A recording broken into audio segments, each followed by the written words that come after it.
Welcome, everybody, to another episode of Cut to the Jase. We're on episode 9 now. I'm Braden Hazelhurst, the editor of basketball.com.au, and of course, joined by the main man himself, Jason Cadee. Jase, a big week, and I say a big week because we've got a fair bit of response on social media from our Boomers starting five. I personally copped it from some people, so it's been a big week, but there's a lot of interest in what we're talking about, which is great. No, well, I mean, I copped it too because obviously Ben creates headlines. Now, listen, I didn't think everyone was going to be so offended by something, but it is also positive that people care what the Australian team looks like. And I think some people must just read and not listen to the little bit after where we talk about things because I did say I don't guarantee or think Ben will play, but if he's available, he does. And then even some people acting like Ben Simmons didn't play in the NBA 5 months ago. Yeah, I know. He played in the most recent season, and if he's healthy and able and wanting to, he still fits in our best team for mine. Now, I understand that maybe we don't trust that he will be there. Yeah, and people are also forgetting, regardless of if he hasn't played for a little bit, he's 6'10" with guard skills. So, I think he makes it in that team if he's available. No, I think so. And the other part, too, which people have to remember, is the coaching staff's changed. Yeah. So whoever didn't make the last one, that's out the window because Capes is now the head coach. He'll have his own staff, and how he wants to play will dictate who makes it. And that's separate to Ben. That's everyone else. Now, I want to respond to one person on social media who got up me for choosing Matisse. And I was just having a nice conversation and replied to this person who had a weird username. It was, involved a lot of numbers and everything. Classic. So good to see that he's hiding behind that. Had a go at me, and then I continued to respond with some emojis and some funny gifs and all that sort of stuff. And then I go to show it at my team meeting, and he's deleted it. So that's poor form in social media. That's poor form. If you're going to respond with a bit of a hectic response, you need to be able to stick to your guns, Jace, on social media.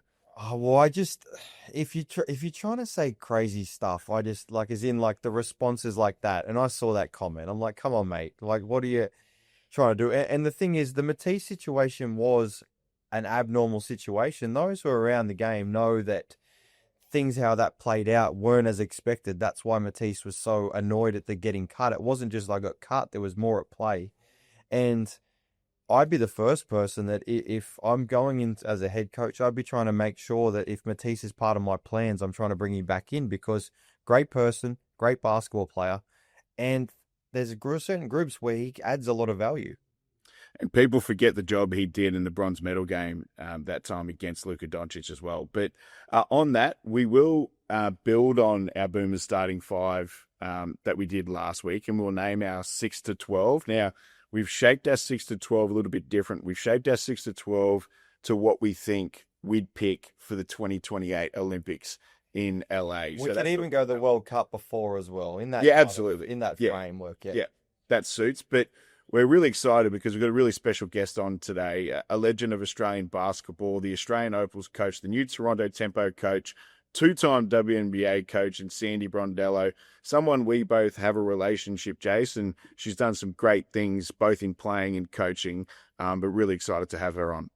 No, it's awesome. And we get to kind of just touch base with her on what this whole decision and this, I reckon this would have been the most chaotic period she's probably ever gone through in her professional coaching journey in terms of leaving New York and being kind of on the market. And so I think it's great. And she's chosen a startup club and an expansion. So I think how exciting. And I just can't wait to ask more about how the process played out for her.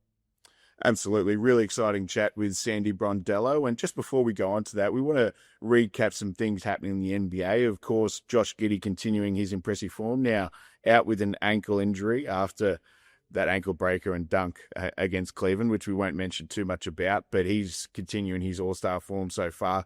Dyson Daniels seems to have found some more form, Jace, with Trae Young out, and he's actually broken a Atlanta Hawks franchise record. He's got 63 straight games with a steal. So he's doing fantastic things on the defensive end, which we know about, but also with Trae Young out, he had a career-high 13 assists against the LA Lakers as well. So he's been in really good form. And then Tyrese Proctor as well. He's gotten more of a role than people might have thought before the start of the season. Now, Darius Garland's been out, but he had a 17-point game the other day, and he was the quickest Australian as far as games to make 5 threes in an NBA game. He took 8 games. Shane Heal was 9, and the next was Matisse Thybulle, who was in the early 20s. So both those guys doing some good things in the NBA circle. Yeah, I think Dyson, to me, Dyson showed last year heavy improvements offensively in terms of he's always been talented, but I think he showed a willingness to go and make plays and score and do different things.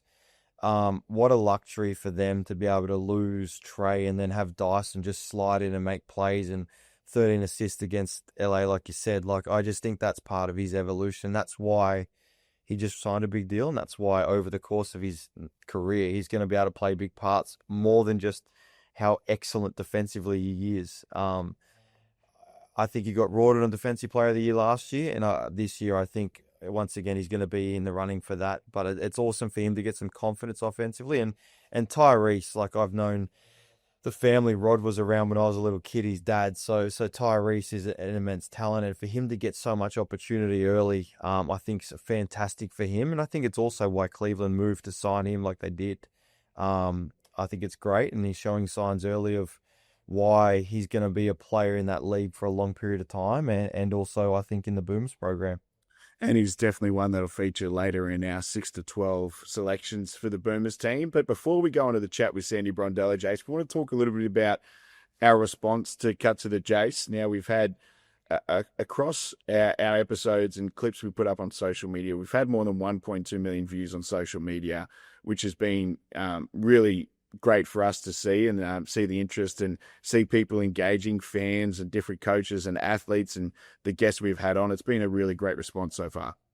Yeah, when we kind of started this model and we talked about doing this, I don't think I really I was like, yeah, cool, that sounds good, like get to talk basketball. I didn't really think too much more than that, and obviously where it's grown to and just the feedback that people are actually enjoying it and hearing from different people, and yeah, I've enjoyed the process, and so the fact that we are getting some reach in it and it's doing very well, I think is awesome for both me and you, and obviously basketball.com.au will play a big part in this. So just exciting for the start of our journey, and now we're going to look to really like push this in different ways and just keep growing it and doing different things that hopefully people keep liking and engaging with.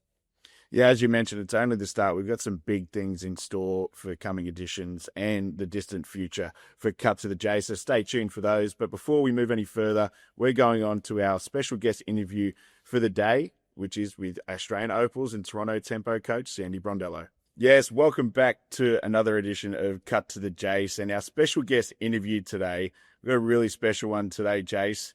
Australian basketball legend, Australian Opals coach, and the new Toronto Tempo coach in Sandy Brondello. Sandy, welcome to Cut to the Jase. Oh, thanks for having me, guys. It's really exciting to have you on, obviously, considering the announcement over the past week and everything happening with the WNBA. And we got some Opal stuff we would love to touch on with you as well. But the first question I want to start this off with, Sandy, is what was it like having a little Jason Cadee hanging around when he was a kid? I've got to get that question out of the way.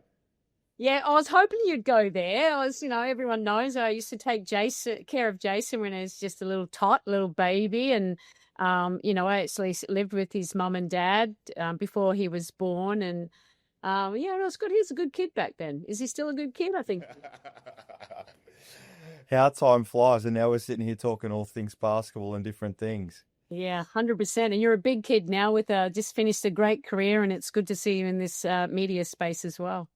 Yeah, it's definitely something different. Big kid, but still mentally about 15 years old. So some things, Sandy, probably haven't changed.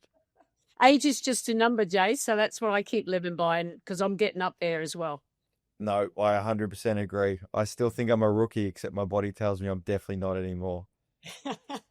I know how that feels. Hey, talk to us. So obviously this last month has been a whirlwind.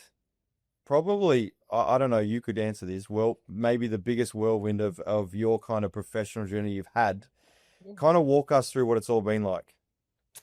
Yeah, it's probably right. It's been quite the process. Obviously in New York, they moved in a different direction, and I kind of felt like it was kind of the end there after 4 great years winning a championship, and I became a free agent. And, I was just lucky that a few teams were available and had a immediate interest. So I hit the ground running. So I really haven't really had any time off post the end of our season, because I had people flying in, talking to all the teams, me flying there and talking to ownership as well. And just being really intentional about, what is my next move? Because I didn't want to rush into it. It took me about 4 weeks, and, go through the pros and cons like we tell everyone when we're going through a big decision here. And, my kids had input, my husband, but in the end, they wanted me to go where I thought was the best situation for me at this stage of my career. And, I chose an expansion team, and I think some people were probably surprised by that, but not me. Like, I've won 2 championships, and this is something different, but have the opportunity to build from the beginning, because we have no players. So build from right from the get-go, build a culture and build a legacy in a new city. But also it's the first WNBA in Canada. So we're Canada's team as well. So that kind of excited me. But really the overall who put it all together was the general manager, Monica Rogers. She's a former player. I just felt a real strong partnership and a collaboration with her. And I didn't feel like I had that near the end in New York. And that's what I was seeking, because what we do is hard. So you need that support, that network beside you to do your job to the best of your ability. No, and you kind of touched on multiple things here, which we'll go into further. But if you go back to when you first joined New York, right, you join a program that is ultimately at that time a losing program in terms of what their record sat. You move through your 4 years, like you said, like in such a massive part of America, New York, and how much they love basketball. You win a title, you become a place that people get used to playing finals. Last year, a lot of injuries, different things which you see in basketball. Sometimes basketball is about luck, whether people believe that or not. But talk us how do you leave that situation, and how do you feel about it now you've moved on from it? You'll obviously take so much experience in what you learned, but you still leave there with such a great memories, considering it is a place you won a title, and you leave it in a better place than what you found it. Yeah, 100%. Look, and that's the main thing. Like, I look back, I'm not bitter that I'm moving on. I'm grateful for the opportunity that I had to build something special and to bring the first championship to New York. It was 28 years. They're an original franchise, and I had been to the finals in, the early days, but to finally get one, and how much it meant to the fans, but also the city of New York. And it was just a buzz just to be a part of that. And, with some really great players and a great ownership as well. So I look back with a lot of fondness. This is just who I am. Obviously sad to see one, door closed, but others open if you do it in the right way. And I feel like I have a great reputation. So I was excited about what comes next, because I just felt it was time.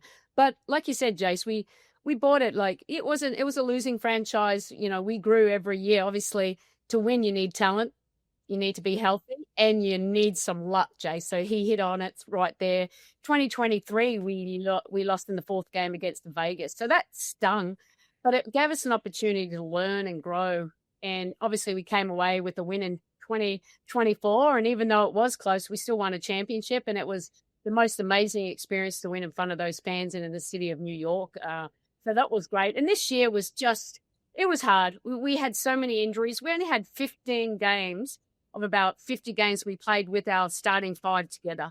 And it's really hard to win without your best players. And a lot of games we played with 8 players, but that's no excuse. In the end, we just weren't good enough. But all the other teams, there's so much more parity in the league, and they're getting better and better. So it's just it's disappointing we couldn't go further. And obviously it just became an end of my chapter. My book's not finished yet. So, chapter closed. And now, I start a new chapter in a whole different country. Do you find, like, on that point there, right, like a lot of people think, oh, you've got this group, but they don't understand what goes in behind the scenes. Do you think it's one of the most underestimated things, what people don't understand, the ability to get a group throughout a season when you don't have your every player at your disposal, like the impact that has internally? Do you think that's one of the things that so many people just do not understand? Yeah, 100%. And I love the questioning. It sounds like you must have played a little bit of ball and been in from certain situations here. Look, I think, everyone's going to have an opinion. That's just the world that we live in now. But if you've been in professional sports and you understand how hard it is to win championship, a lot of things have to go into play. And that culture and that connection, cohesive group, in the style, everything, and having a bit of luck. But when injuries come, it's like, how do we keep them together? How do we find solutions? And, it's sometimes the other team is just better. And, just overcoming so many obstacles along the way. And, I think we did our best. But when you're losing, when Sabrina's out for so many games, JJ's obviously, she had surgery post at the end of the year. So she was never really healthy. And Stewie, obviously being the best player, when amazing what she could do in that last game. But even if we had to kept playing, I don't know if she could have played because she was just so beat up with that injury. So it's unfortunate, and it's just like when you're selecting teams. I know I get it with the Opals. No one's ever happy with who I select, but it's more like, well, you guys are in practice and watching what we need on that global stage to win. Doesn't mean we're always right, but we always go with what we think is best. No, it's so true. And then I guess the last bit about New York is, when you're in the environment and you see all the behind the scenes stuff going on, did you ever get a feeling like, oh, I think I know where this is headed and this might be my last year here? Did you get a feeling during the year? Yes. Yeah. I kind of already knew. I just don't feel, and like I said, I had a great run, but I just didn't feel like I had a real good alignment with the front office. Yep. Just their, input, and it's not about my ego, but I think the head coach has to determine how it's going to be played with the support of the others. And, we just probably couldn't be aligned on that. And if they don't think I'm the best coach for the job, that's okay. This is a part of the business part. You know what I mean? All you can do is do your best. And, there's things when I look back, I would have done a little bit differently, but, I kind of got pushed in a certain way, which went against what I believed in. And so live and learn, even at the ripe old age of, I don't want to tell you how old I am, but 35, right? 35. Yeah, keep going backwards. So yeah, it's that growth mindset. But so it just excites you. I'm a competitor. I want to win, and so now it's more like, okay, but I'm solutions based too. It's like, what needs to be done? What should I need? How do I need to be better? The teams, when you have those situations, that you can learn, and when you move forward, you have those experiences help when now I'm going to build a whole new team. So I'm excited for that totally new challenge. So I was going to ask you, but you've answered it, around that decision to pick a brand new organization. Some people would say it's almost a risk because you do have to build things up. But for you, it's created this whole new excitement within, probably almost a rejuvenation sometimes, of like something new and exciting. Is there a little bit that's daunting about it? Because it is, building something from the ground up is a whole different world to moving into something that is established. Yeah, I don't think it's daunting at the moment. If we don't actually sign some really good players, it might be a little bit daunting then. So ask me next April, after, we have a collective bargaining negotiation going on at the moment. So there's no clear process of when free agency will start. But there's also an expansion draft that we get to choose one player, the role players, because they'll protect so many. We don't even know the rules there, but we're also competing against the other expansion team, Portland Fire. So at the moment, it was just it's just a new challenge for me that really, it's given me a lot of energy. Like, I love what I do. I really do love it. If I don't need to do it, but I want to do it because I still think I have so much to give, and it's about working with really good people and really good players and impacting the community as best you can. So there's a lot in that now. Expansion drafts, free agency is going to be a whole different world this year because a lot of girls signed 1-year deals, I believe, to try and align it with the CBA. Now, this is where people get confused, especially with the Opals, and we'll touch on the Opals, but everyone thinks that coaches pick the best players you can, but sometimes it's actually about picking the best players that fit in the environment that you're going to coach in. What are your priorities here? Do you target people that you've kind of have relationships with? Do you target some that are just very good players on the market? How do you find that balance? Yeah, look, obviously, there's a lot that goes into it. I'd love to bring over some players that I had, but they have to make decisions what's always best for them. a lot of data analytics goes into in our planning of, data scientists and just formulating and evaluating the players over this year to the year to a 3-year projection. And but look, in putting a team together, obviously you need talent, but you need the right talent that really fits the culture that like what I feel culture should look like. Even though it's a player-led culture, it's still, you have a vision of what it looks like to make it a cohesive unit to get the best out of them. It needs framework. Yeah, it does. And exactly. And that's my framework. But now the culture part, the values, that's player driven and, everyone together and living by those own standards. But, you have your talent, but it's making sure you have those complementary pieces. It's with any team because they all can't be the same, can they? Because otherwise you don't have connection.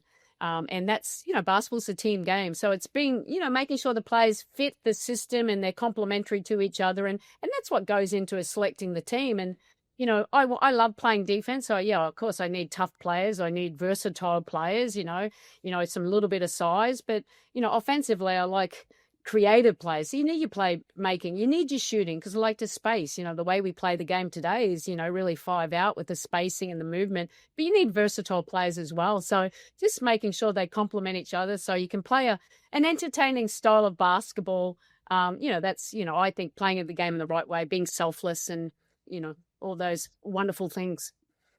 Within all that, because it's so true, there's so much that goes into it. Now, I've got to ask this because even though I am only 34, I am very much from the old school. How much of you relies on analytics and just the feel that you have after years of experience of being around basketball?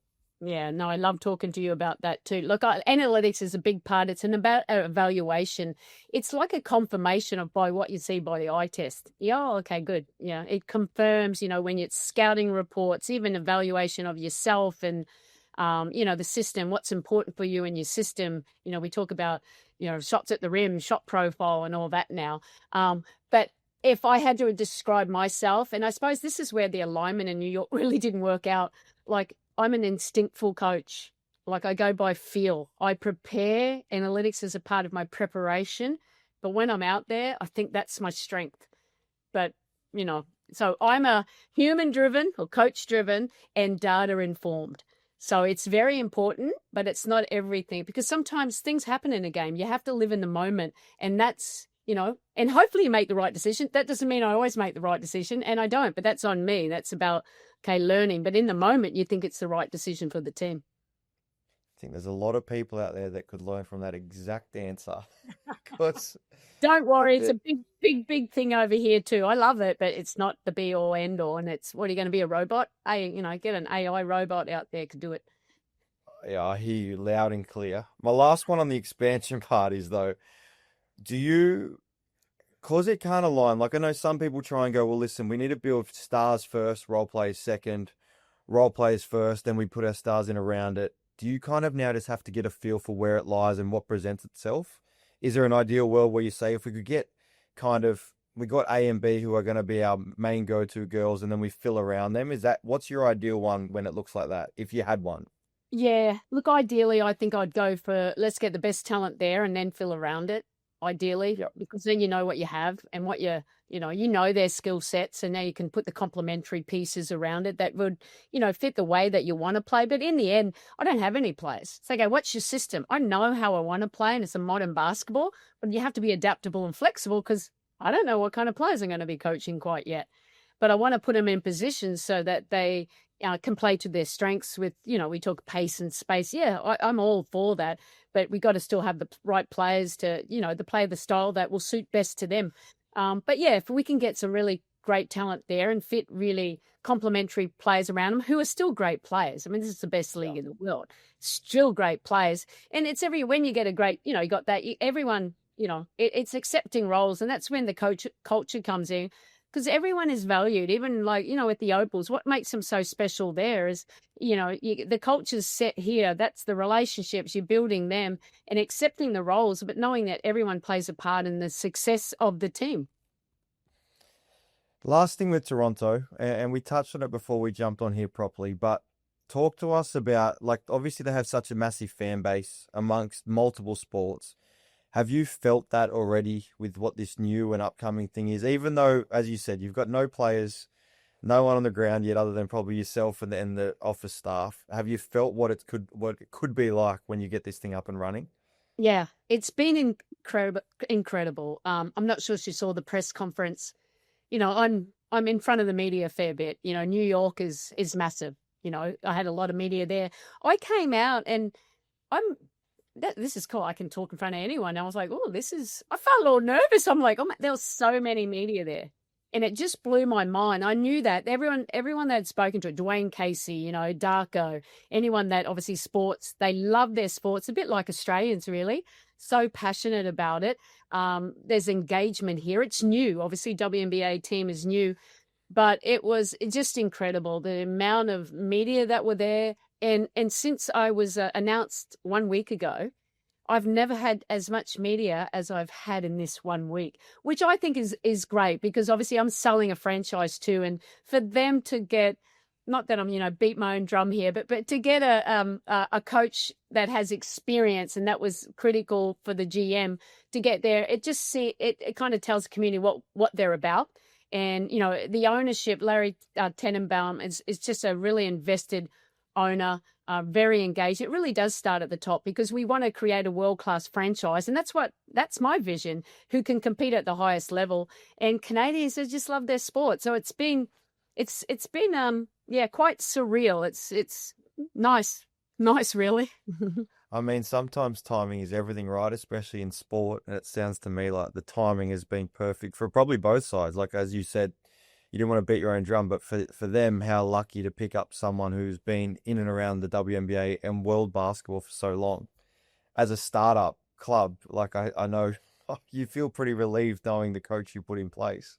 Yeah. No, I think, and that's what they did right from the start. But in the end, like the people, just working with the people, that was so important for me. I'm too old to not enjoy what I do. Because I always say if I stop having the joy, I'll stop doing it. But even through the hard times, like I can still find joy, but I have so much at the moment. And even I know it's going to be hard. You know what I mean? I know it's not going to be easy.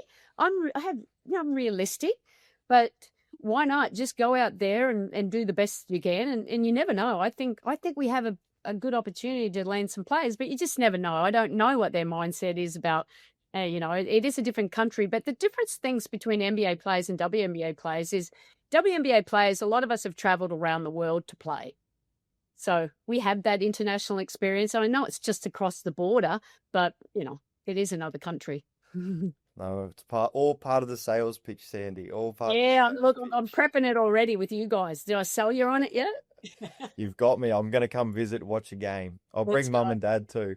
Yeah, bring them all. Bring them all. And all your kids, you got 3 now, don't you? Yep, it's full on. It's full on. That you can look after them like you looked after me. That'd be nice. I can multitask. I've had to do it with my kids.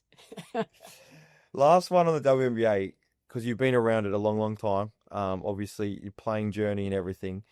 Where do you see the league sitting at right now? We're obviously we're in a space now where, to me, the recognition it's getting, I think I call it the Caitlin Clark effect because I think it's real.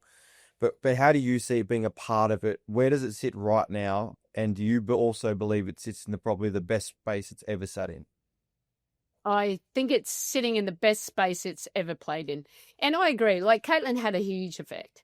And she's great. I coached her team at the All-Star game. She was injured, but getting to know her, just a amazing person. Like, she was just hanging out with us for an hour in the coach's room and just so down to earth. And she's just an amazing player, but very humble, carries a lot of weight on her shoulder, but she does it in such a great way for a young player. But you got Angel Reese, you got these players that are creating, their brands off the court as well. Asia Wilson, what she's been able to do, Brianna Stewart, Sabrina Ionescu.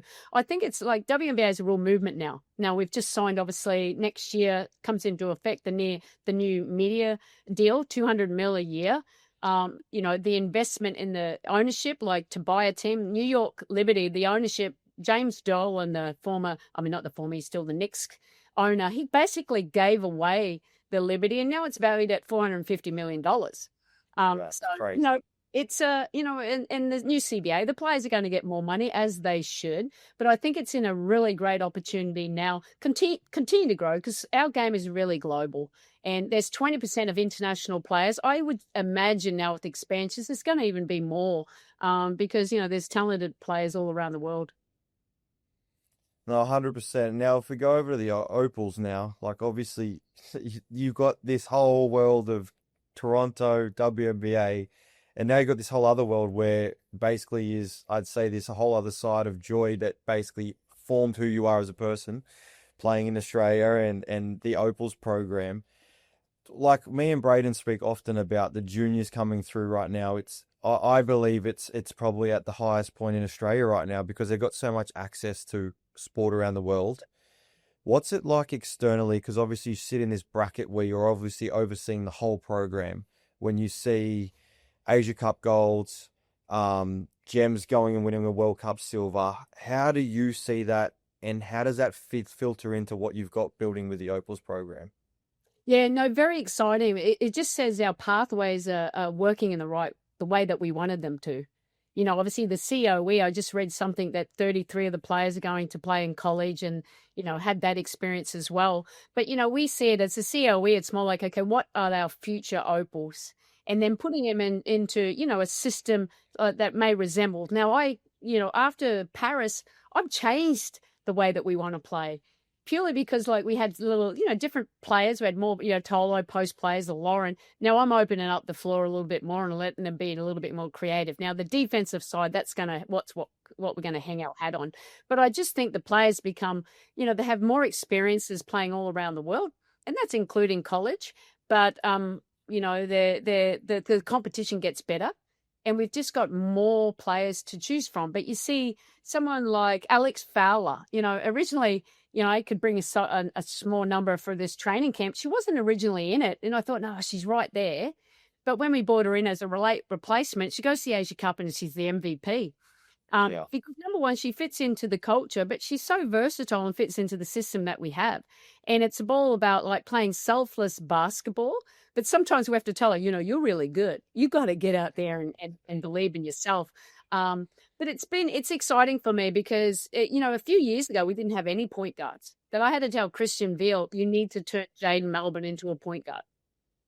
So can you please work on that? Hey, make sure we need shooters. We need to, we didn't have enough shooters, but now we've got very versatile players. We've got, Ezzy and Alana. Alana was great at the Paris last year and continues to get better. But we've got, players. The game has changed, Jase, and obviously our post players, I'd love to develop them. They're not quite Stewie, but, littles can screen on bigs now, putting them in to be very versatile. And that's what excites me. I think their decision-making has improved. I think their overall game. So it's the hardest part for me, and it always has been, is picking that final team. But we could take a team to Asia Cup and win the gold medal, which was big for us because we automatically qualified for the World Cup and takes a little bit of pressure off us because now when we go to the qualifier, it's the only time we really have the full group together because, I'll have 1 week together before the World Cup. That's about it. But those games will be critical because we need new styles. Some of them haven't been in it. Chemistry with new players coming in, and that takes time.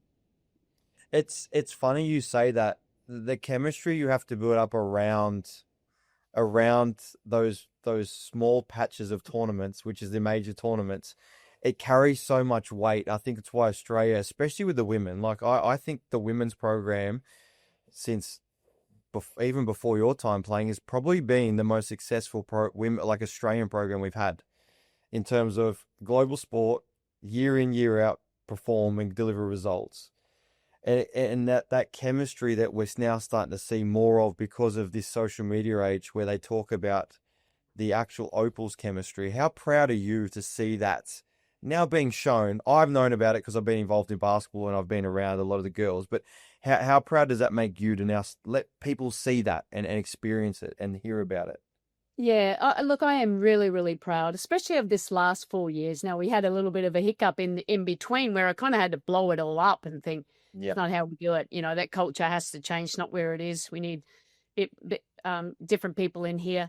But that's what we have to lean on. And we always have. Back in when your dad coached us there, we were just world class and we just played in the right way. And then, Tom Ma era and Jan Sterling, just having that success. Now, the world has gotten bigger in basketball, but the preparation time has got less.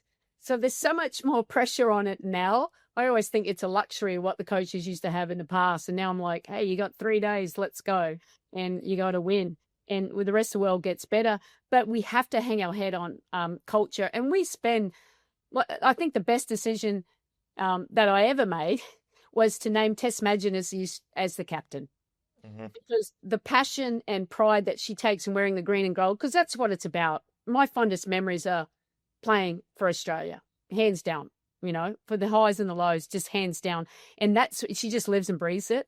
So you have someone leading that culture space, and then you got Semi Whitcomb and, Steph Talbot and the leadership group and just kind of running it, but just the investment of the connections, even when they're not, they're playing against each other, and make them connect with each other, doing these Zooms, even where all around the world.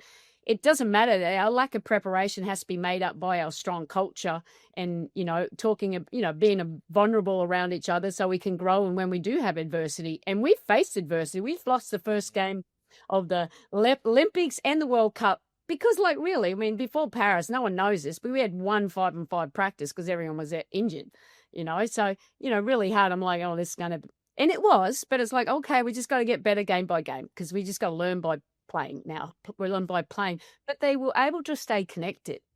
There's no okay, we can do it. Let's do it. Let's believe. You got to have that self-belief and belief in each other that you can do something special. That doesn't mean it always work out. But the last 4 years, it's been great. It'd be nice to get a gold medal, but, still getting on the podium is a hard thing to do. And we've done that, and we want to continue to build on that. And how do you build on that? So what is it like? I guess you said it before, the style and change in play.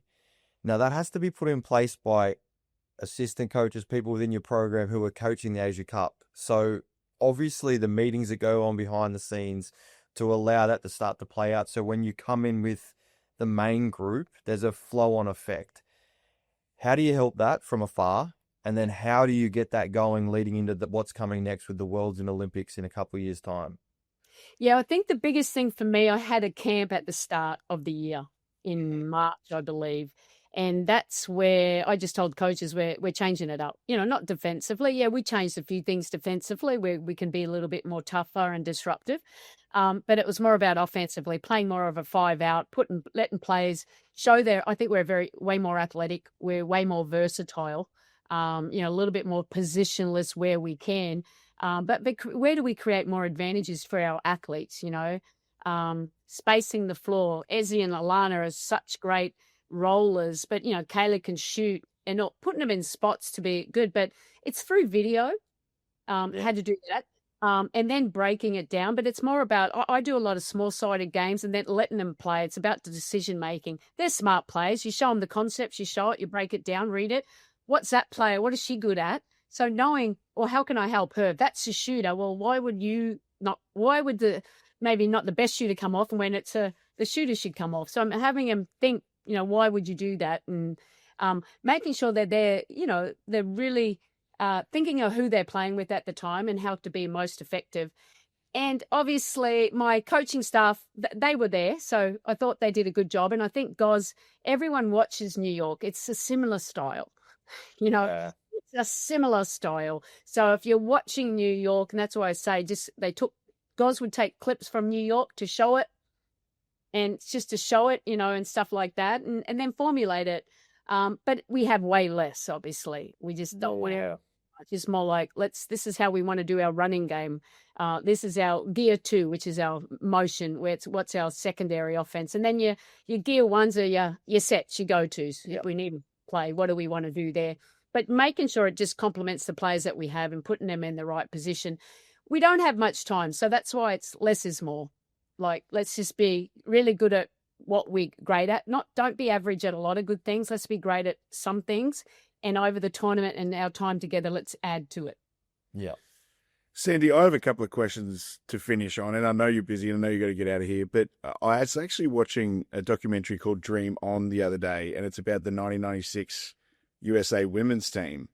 Now it's a couple of years old, and your team, your Opals team, was on there. Obviously, played them at 96, and that was seen as sort of a bit of a pioneer team for the WNBA, the creation of that league, and they did a whole tour around the world and everything. What's your memories of playing that team, which was absolutely filled with legends of the game?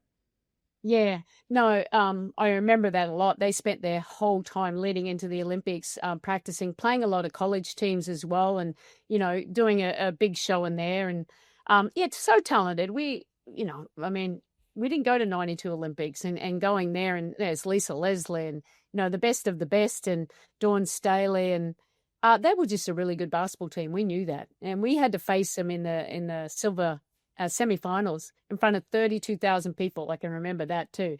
It was quite interesting, but it just generated from there. That's like you said, it created the WNBA because it showed, everyone knew about the NBA, but the women's players had to go overseas and play. But these are the best players, they're the Michael Jordans of the WNBA, and Lisa Leslie and Cheryl Swoops, and, the list goes on, and just totally dominant. And, they kind of, they started the WNBA. So for me, hey, forever grateful for that, because I came in 1998. So, the league is 30 years young next year. So it's very exciting. And the last question, I want to give you a bit of a wrap now, Jase, for people who don't understand how giving Sandy is of her time. When I was the development manager at my previous basketball club, I asked Sandy to do a bit of a Zoom session with my junior coaches. And I think we had scheduled it for about 45 minutes or something. It was actually during COVID. So I was up at Townsville for the WNBL COVID Hub, and Sandy spent about 2 hours of her time doing a Zoom with his coaches and asking, answering every question they had. Sandy, apart from giving you a wrap, I want to ask, how important is that for you in the position you're in and where you've come from? How important is that side of you and giving back to the game and everything, and being so giving of your time, which you have been? Yeah, no, I mean, it's extremely important. People helped me in my journey along the way, and forever grateful for that, because, without their mentorship and their leadership and just their commitment to being the best player I can be. So it's all about giving back. And I have the opportunity, and I love that. And if I can help just one person, I think I've done my job in that regard. I love helping players. I love helping coaches as well. Any, male or female, but particularly female, because, just telling them to get confidence. I always say they can reach out to me at any time. And I mean that, because, it's a part of just helping someone. If someone's really interested and has that passion, why wouldn't I? I have the luxury of being in a great position here. And that's not to say I know everything, but I always just share from my personal experience. And I'm very authentic. Like, I'm not hiding anything. I'll tell you when I've done a crap job. That's a part of it. But that doesn't mean you're a terrible coach. It just means you didn't do a good job there. And it's more about the growth of how I overcame obstacles or adversity, because that's life, isn't it? We face adversity every single day, and it's more about a matter of what's our mindset to overcome it. What's our processes? Who are the people we're going to talk to? Because you need a community to have greatness. This is not, I'm lucky to... I said, I've worked really hard and to be in the position I am, but I'm very lucky to be doing something I've loved since the age of 9. Well, we're really appreciative of not only what you've done for Australian basketball, what you've given back, and we can't wait to see you with the Toronto Tempo and obviously with the Australian Opals going forward too. But we really appreciate you joining us on Cut to the Jase, and it's been a massive past month, as we've spoken about, but really appreciative, and wish you all the best for the coming WNBA season. Yeah, appreciate it, guys. Really enjoyed the conversation. Thank you.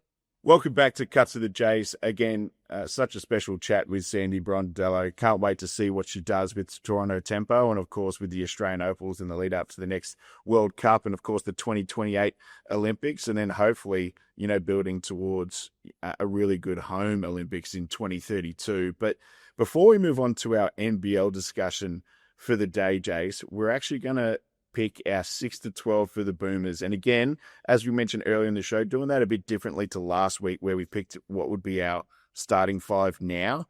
We're picking the 6-12 based on the next World Cup or Olympic cycle. So we're going to cop it on social media regardless. So let's see what both of us have. And I'm going to go to you first, Jace. Who's on your bench for the Boomers team? Now, I'm not sold completely on this because it's hard and there's so much going on with players right now who are this year entered the draft or entered the NBA two-way contracts. So I'm confident with what I picked, but I'm not sold. So I've gone with Tyrese Proctor, who we just spoke about earlier in the show, who I think is going to play a massive part, and his ability to shoot the ball is something we in our Boomers team need. I think Dash over the next few years is going to show why he can be one of those younger backups and play a big part, especially with his ability to defend.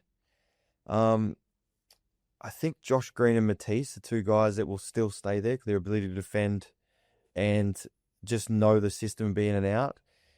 Jack McVeigh's a big one and how he can shoot the ball and how he can play. And then I think Duop Reith, and I'm going to go with Rocco Zikarsky. Now, this is hard, but I just think Rocco's point of difference, his size and his growth in the next few years, he gives us a genuine... When you can have a big internationally that can be a genuine rim presence and rim roller, I think it just frees up guys like Dyson, guys like Josh. So that's kind of my thing. So once again, Proctor, Dash, Josh Green, Matisse, Jack McVeigh, Duop Reith, and Rocco Zikarsky are my bench. Social media light Jace up because I went with Matisse in the starting five, so I can't have another naturalized player. So that's why I don't have Bryce Cotton on my bench. But Jace doesn't have Bryce Cotton, and I know the fans will be angry at that one. But just before here, just so we can talk about this, I actually don't know if Bryce will. I think getting citizenship, I just don't know if Bryce would want to. I don't know. He hasn't said that he wants to play for the Boomers. So if Bryce is available, I think he comes into contention because he's a shooter who can score. But I haven't seen him commit to the Boomers. And now I've picked Ben. So, but Ben has played for Australia before, so that's where I can get a bit of leniency. When TVs were black and white, mate, that's how long ago he played for the Boomers. But with my bench, I've gone with Tyrese Proctor, Dante Exum. Now, Dante has obviously had some injury troubles across his career, but I think when he's played for the Boomers, he's been really impressive. And, you flash back to 2021, he was really impressive. And I think still got some juice there left. I think Dash Daniels, again, a projected lottery pick. He works his way in there. Instead of Rocco Zikarsky, I've gone for Alex Condon. So the Florida Gators big man, will be in the NBA next year from all reports. I think he's just a little bit further ahead in his development than Rocco, but I wouldn't be, opposed to either. Duop Reith, I think, because the shooting he provides. Now we've seen him have some big games for the Boomers, and a guy that's been happy to play a role. At times he hasn't played, and then at times he stepped up and made some big shots. Josh Green, I think, continuing the defensive versatility we have. And then I've got Lachlan Olbrich. I just think watching him, if he can develop a three-point shot a little bit more, I think gives you some versatility. Can play three, can play the four. Had a really big game to start the G League season, 25-14 for the Windy City Bulls, and I think he's one to watch out for as well, Jace. Yeah, I tossed around with Lockie because I really like him. I think he's really talented and really good, and I actually think the four guys we've mentioned will play a big part in who those backup bigs are, because I just think they're all, not all in similar journeys, but they're all in the same setting, and they've all shown the ability to really be elite in their environments. So those are our bench guys for the Boomers. We'll put it up on social media. No doubt we'll cop it. And also, I'm very happy for people who want to bag us to at least give us theirs. Yeah, 100%. Come in and give us yours as well. That's what part of this is. We're not the coaches. We're not Adam Capon. We don't have to decide. Bring us solutions, people, not problems. That's the way we work here at Cut to the Jase. So if people are going to have a go at a social media, bring a solution at least. But they're our bench guys for the Boomers. Now, Jase, before we move on to the NBL stuff, just real quick, I was chatting to you yesterday, and we're talking about guests we're going to have on Cut to the Jase and everything. And I mentioned, are you friends with everyone in the league, or do you have any enemies? Now, on the back of that, I'm going to put you onto the spot here, and I want to see, is there one particular player across your time in the NBL that just got under your skin, and who is that? Now listen, there's the first part of that question is I've always been I always was a competitor and wanted to win. And those who know me know I love winning, hate losing. But I always felt like I did it in the right way. And I always wanted to treat people how I wanted to be treated. That's just how I grew up. So I never believed in kind of, there's people that you talk to more than others, of course. But just because I don't talk to someone, I don't know them as much, doesn't mean I don't like someone. So I always try to treat people in a way that reflected well upon me and my family because of what they've kind of done in basketball. So that's the first part. The second part, Get off that fence, mate. Get off that fence. it's not a fence. It's just who I am. But I would actually say, funnily enough, me and Sean Bruce used to have not a rivalry, but Brucey was around playing for Vic Country. Like, he was one of the first people I remember from my juniors at Ballarat, under 16. So Brucey was always someone that played a part in that kind of similar ages coming through different roadmaps. But he was always someone that was kind of, I don't know if it was a rivalry, but we played against each other in the same position, grew up. So I guess that was someone who was always there. When I was coming through, Delhi was someone I was always competing with in terms of at the AIS. Like, you had that group that you came through the AIS with. But I don't know I necessarily had any rivals. Me and Sobes. Sobes was one, like, because he was fiery. So I used to like playing against Sobes because he'd try and make him do a dumb foul or something and use his aggression against him. Turn into one of my best mates. So, yeah, look, I don't know if I've got anyone that had a long stint rivalry with, but definitely some guys along the way you're a bit more competitive with. The first one, give us an insight into that, because for those who know Brucey, off the court, he's pretty quiet. On the court is a different story, Jase. No, Brucey's got that personality, and he's touched into, basically, he tries to, that's his kind of go. He wants to come in and aggravate and come in and annoy and be a bit of a pest. And some people have that role, and Brucey can do it naturally because he can back it up with how he plays. He can actually get some stuff done defensively. But though Brucey can talk a bit of crap on court at different times, he's not scared of doing it. And I've heard it many, many times. Now, as we got older, less of it was directed towards me and more towards other people. But no, he has a knack for getting under people's skin. I've heard him say some great one-liners at NBL 1 level. So if people are courtside while Brucey is playing, tune in because you might get a gem while he's talking trash to someone. But we're going to move on to your JC 5 points in 5 minutes from the previous round of the NBL. And your first two actually are surrounding the Illawarra Hawks. And number one is just the Illawarra Hawks. What stuck out to you from the previous round? Obviously went 2-0 with a great win over Melbourne United and then backed it up in Cairns. Well, I guess it does extend into the previous round too. They get beat by 40 or whatever at home. They play very well against Adelaide. I was there for that game. They lose by 2 points on the road, had free throws to tie it up. And then they go and beat Melbourne a few days later. Then they roll out and take care of business again. I think their group, you're starting to see them play the right way. And point two, which kind of comes into point one, is they've got Dave O'Hickey back and he's just changed their group. And I think we're starting to see QJ also find a bit of a rhythm. So you're starting to see some pieces where you're like, okay, here come Illawarra from last spot, where now they might make up some ground. And then I'll roll it into point two. I just think my point two was JaVale and Hickey. I think the combination they've formed. Now, Tyler Harvey is a big piece to all of this working, but Hickey naturally gives now someone for JaVale to play off out of on balls and who wants to find people, and it takes some pressure off Tyler to just be himself. And Hickey goes in 2 straight games. I had to write these down because there's so many stats to fill out. But Hickey goes first game against United, 18, 6, 7 and 2 blocks, 6 rebounds, 7 assists. Then rolls into a triple-double against Cairns where he has 19, 12, 12 and 3 blocks.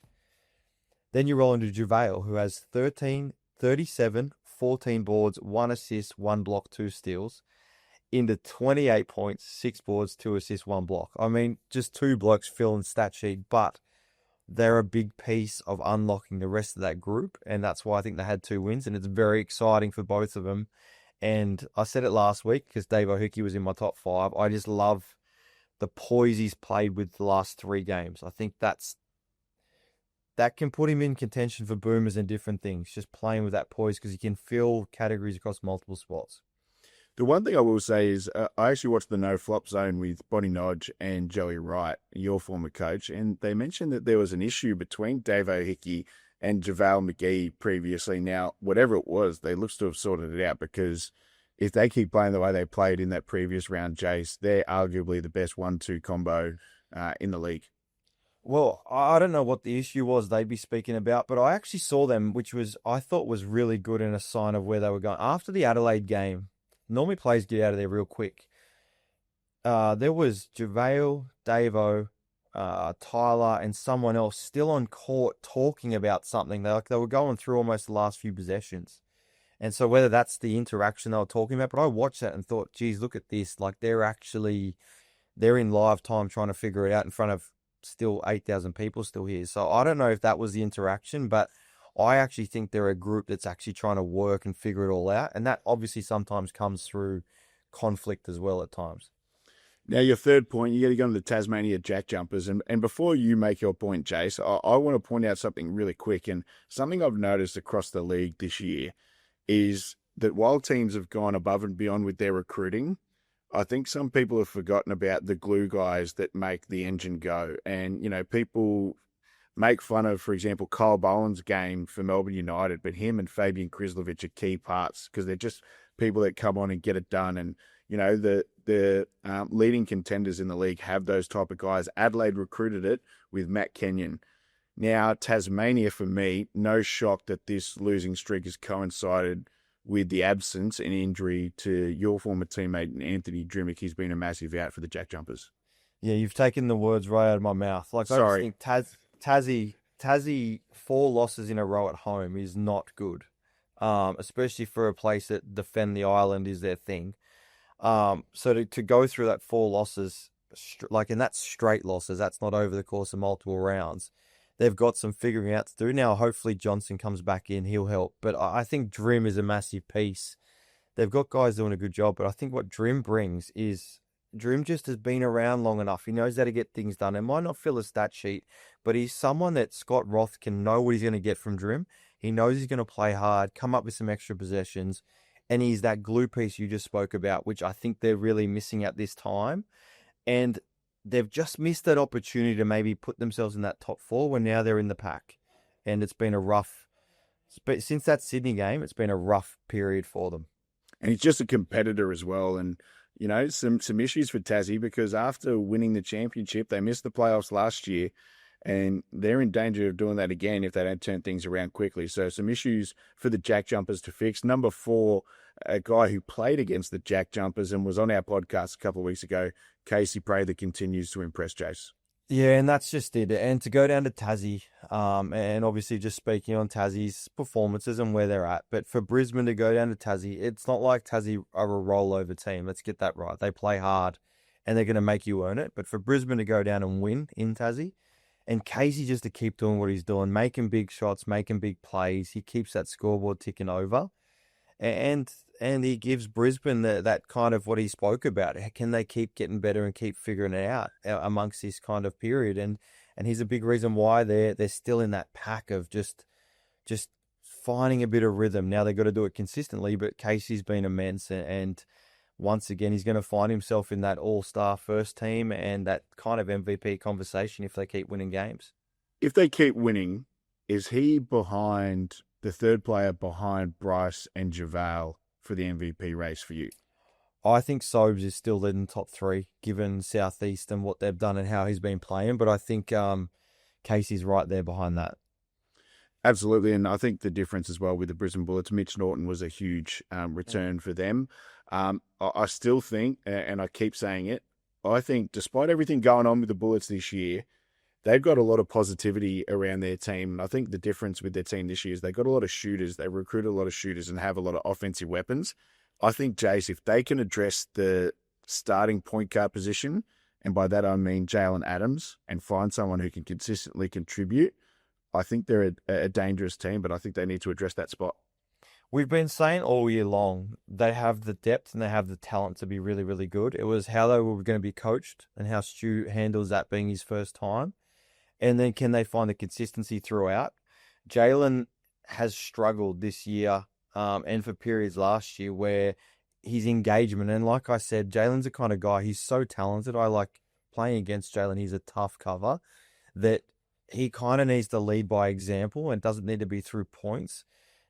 They started him, they're bringing him off the bench, they're playing him 15. Like, they have to figure out, it's too big a spot for them to be kind of toing and throwing. So they're going to have to figure it out. If Jalen wants to be there and they want him there, I just don't believe him coming off the bench for the whole year is going to work. But if it is, does it unlock him for the betterment of the group? That's ultimately what they need to figure out. Absolutely. And the fifth and final spot, you're going to go to Malik Lewis, and we'll have a story coming out on Malik this week on basketball.com.au, but he's been really impressive in his second year as a next star for the Phoenix. Last week he did it defensively. He was very good defensively against Perth. He always has been, to be honest, since his time in the league. It's the one place you can tell he can naturally get stuff done. But he rolls out in Tassie, has 23 points. I think he had a lot of it in the first half from memory. But he's actually been creating some assists for himself as well, and he knocked 5 threes down. Now, that's probably, like, can he become a 3-and-D guy? I think that's where he can really shine in the NBA, because he's got elite athleticism. He can play multiple spots. I just thought for him, like, for me, I spoke about Karim, I think it was last week. These next stars showing that development and they're improving in this league goes a long way for where they want to get to. And I think he's doing it. And he's a big part to Southeast being successful, because he gives them someone who can play multiple positions and do multiple things. Absolutely. And of course, the Next Stars program brought to you by Step One, Jase. So we always got to make sure we get that in. But yeah, he's, like I said, we got a story coming out on him this week, and has improved in leaps and bounds in his second year for Josh King. But that's about it. We're going to go through just our scores real quick with our tips. Now, you're on 39. You had 5 this past round. I'm on 31. I had 4. So, I tipped Tassie when I should have tipped Brizzy. But Daz is going to put up our tips for the coming round. So we'll see if I can work my way back into the fold a little bit. But apart from that, that's been all we have time for today on Cut to the Jase. Again, all of our podcasts, of course, on our website, basketball.com.au, Apple Podcasts, Spotify, wherever you can get your podcasts. And of course, stay tuned to social media for some special clips from today's episode. But apart from that, thanks for your time, and we'll catch you next week on Cut to the Jase.